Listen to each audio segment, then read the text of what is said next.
এদিকে প্রত্যয় pension scheme বাতিলের দাবিতে সর্বত্র কর্মবিরতি পালন করছেন দেশের বিভিন্ন পাবলিক বিশ্ববিদ্যালয়ের শিক্ষক ও কর্মকর্তা কর্মচারীরা। ঢাকা বিশ্ববিদ্যালয়ের কলা ভবনে অবস্থান নিয়ে নিজেদের দাবির কথা তুলে ধরছেন শিক্ষকরা। তাদের আশা, দাবি নিয়ে শিগগিরই সরকারের সঙ্গে আনুষ্ঠানিক আলোচনা হবে।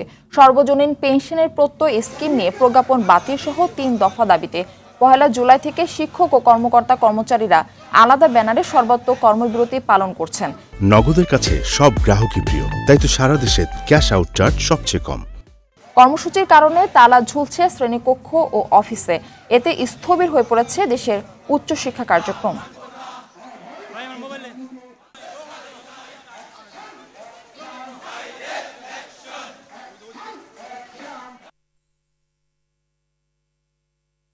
দর্শক, কোটা ও পেনশন ইস্যুতে শিক্ষক শিক্ষার্থীদের আন্দোলনের বিষয়ে জানাতে ঢাকা বিশ্ববিদ্যালয় থেকে সরাসরি আমাদের সঙ্গে যুক্ত হচ্ছেন সহকর্মী খান আলামিন এবং বরিশাল বিশ্ববিদ্যালয় থেকে আরিফুল ইসলাম। শুরুতেই যাব খান আলামিনের কাছে।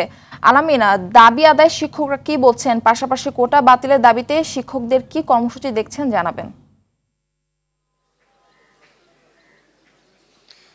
নগদের কাছে সব গ্রাহকই প্রিয়, তাই তো সারা দেশে ক্যাশ আউট চার্জ সবচেয়ে কম।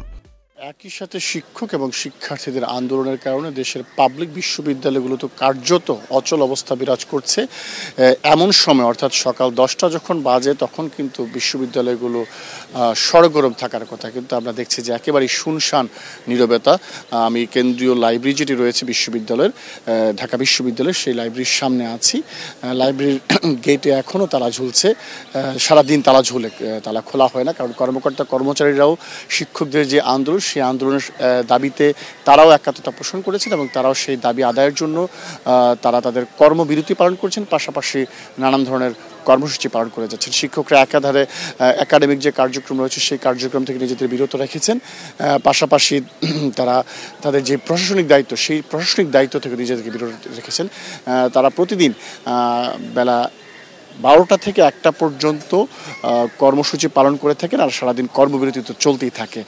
তো একসাথে চলছে শিক্ষকদের আন্দোলন, আবার পাশাপাশি কোটা সংস্কারের দাবিতে যে আন্দোলন চলছে সেটির কারণে কিন্তু শুধু পাবলিক বিশ্ববিদ্যালয় নয়, পাবলিক বিশ্ববিদ্যালয়ের পাশাপাশি জাতীয় বিশ্ববিদ্যালয় এবং অনেক কলেজে কিন্তু স্থবিরতা বিরাজ করছে, সেখানেও কোনো ধরনের শিক্ষা কার্যক্রম চলছে না। তো কোটা সংস্কার আন্দোলনের সাথে যারা জড়িত তারা যেটি জানিয়েছেন, গতকালকে তারা সংবাদ সম্মেলন করে স্পষ্ট হয়ে তাদের অবস্থান তুলে ধরেছেন যে উচ্চ আদালত যে সিদ্ধান্ত দিয়েছে সেই সিদ্ধান্তকে তারা স্বাগত জানিয়েছেন, কিন্তু তারা নির্বাহী আদেশের অপেক্ষায় রয়েছে। নির্বাহী আদেশ যদি আসে কোটা সংস্কারের বিষয়ে, তাহলে তারা তাদের আন্দোলন থেকে সরে দাঁড়াবেন। নির্বাহী আদেশের বিষয়ে তারা যেটি বলছে যে কোটা সংস্কার তারা চান যে সর্বোচ্চ 5% কোটা রেখে প্রথম থেকে চতুর্থ শ্রেণীর যেই সরকারি চাকরি নিয়োগ রয়েছে সেটি যেন সংস্কার করা হয়, এবং যদি সেটি করা হয় এবং নির্বাহী আদেশে প্রজ্ঞাপন জারি করা হয় এবং পরবর্তীতে সেটা আইনি রূপ নেয়, তাহলেই তারা তাদের আন্দোলন কর্মসূচি প্রত্যাহার করবেন।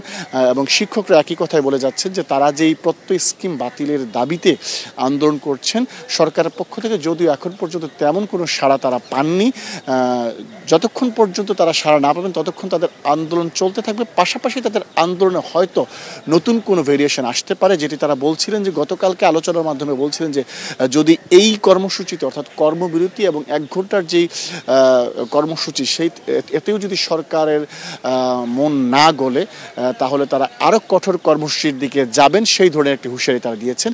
তো যেহেতু সারা দেশের পাবলিক বিশ্ববিদ্যালয়গুলিতে শিক্ষক এবং শিক্ষার্থীদের আন্দোলন চলছে, আমরা একটু বরিশালের চিত্র জানবো। বরিশাল বিশ্ববিদ্যালয়ের কাছে আমাদের সহকর্মী আরিফ, সেখান থেকে জানবো তার কাছ থেকে।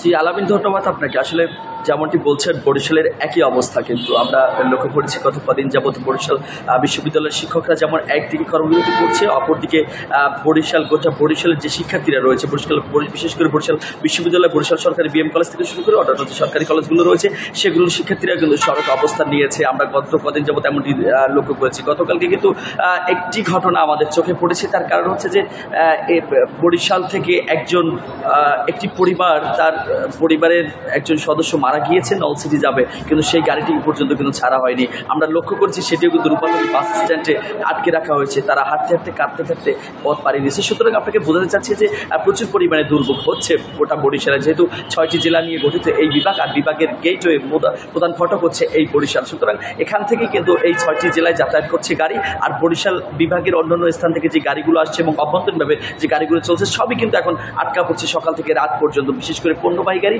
এবং যাত্রীবাহী গাড়ি অনেক বেশি দুর্ভোগ।